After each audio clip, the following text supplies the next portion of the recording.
युवराज शंभूराजे. भोसले कुळाला संस्कृत भाषेच्या विद्वानांचा सतत आदर वाटत असे. शहाजीराजे भोसले यांचे पदरी 40 संस्कृत पंडित होते असे म्हणतात. शिवाजी महाराजांचे पदरी सुद्धा अनेक पंडितांचा ताफा होता.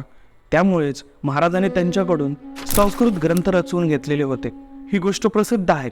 शंभू महाराजांसाठी सुद्धा महाराजांनी उमेश पंडित व केशव पंडित यांची नेमणूक करून त्यांना संस्कृत भाषा, साहित्य, राजनीती, धर्मशास्त्र यांसारख्या विषयांचे उत्तम प्रकारे शिक्षण दिले होते.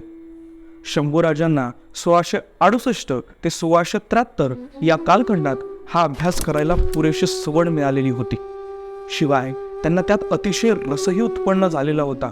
या कालच्या पद्धतीप्रमाणे शंभूराजे आता लग्नाच्या वयाचे झालेले होते. दाभोळच्या पिलाजीराव शिर्के यांची कन्या जीवबाई हिला महाराजांनी आपली सून करून घेण्याचे ठरवले.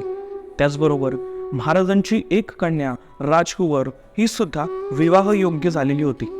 पिलाजीरावांचाच पुत्र गणोजी हा महाराजांनी जावई म्हणून पसंत केला. दोन्ही लग्ने थाटामाटात पार पडली. चिरंजीव जीवबाई आता सौभाग्यवती येसूबाई झाली. ही मुलगी अतिशय समंजस होती, धोरणी आणि कर्तबगारी होती. शंभूराजांना ही प्रिय सखी राज्ञी म्हणून योग्यच ठरली. राज्याचा विस्तार हळूहळू वाढत होता. राज्यकारभारात शंभूराजे उत्तम तयार व्हावेत ही महाराजांची इच्छा होती. म्हणून महाराज त्यांना आग्र्याला घेऊन गेलेले होते आणि तिथेच त्यांनी बरेच डावपेच राजकारणाचे शिकलेले होते.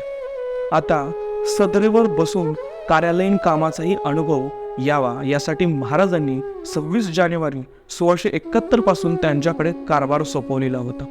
शंभूराजे त्यावेळी अवघे 14 वर्षाचे होते. कागद, शाही, लेखण्या इत्यादी साहित्य देऊन महाराजांनी एक लेखनिकही दिलेला होता. शंभूराजांना सर्व प्रकारचे शिक्षण देण्यात आलेच होते. युद्धकलेत निष्णांत होण्यासाठी घोडेस्वारी, भालाफेक, दांडपट्टा, कट्यार, शमशेर इत्यादी चालवणे हे सारे उत्तम प्रकारे शिकले. 1672 मध्ये भारतात आलेला ॲबे कॅरे हा फ्रेंच प्रवासी शंभूराजांबद्दल लिहितो. हा तरुण युवराज अत्यंत धाडसी आणि पित्याच्या कीर्तीला साजेसा शूर होता. पित्यासोबत तो अनेक मोहिमांवर गेलेला होता.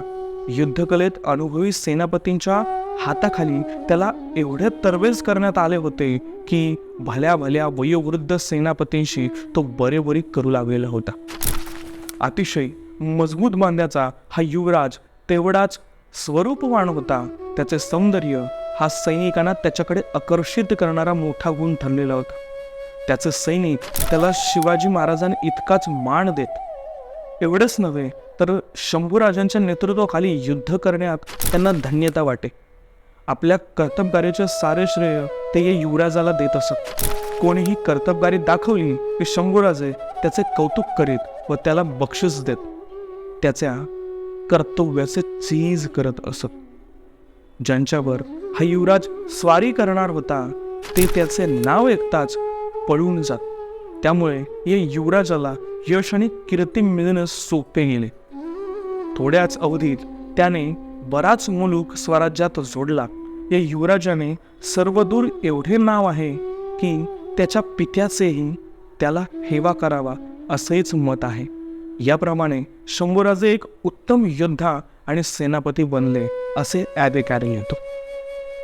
परकीय वकिलांशी बोलणी करण्याचे वेळीही महाराज त्यांना आपल्याबरोबर बसवीत असत.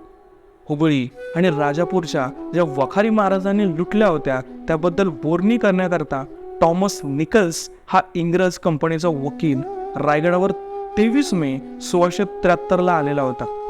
शंभूराजांनी त्याचे काम ऐकून घेतले. आपण त्याचे म्हणणे महाराजांना सांगू असे सांगून त्याची बोळवण केली. इतकेच नाही तर गडावरचा गारठा आपल्याला सहन होणार नाही तेव्हा रात्री आपण खाली पाचाडला राहावे असा सल्लाही त्या इंग्रज अधिकाऱ्याला शंभू महाराजांनी दिलेला होता.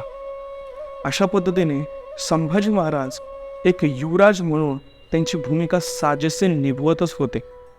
आजसाठी एवढंच. पुन्हा भेटू धर्मवीर या शृंखलेमधील पुढच्या भागात. जय हिंद, जय भारत, वंदे शिवराय, जय शंभूराजे.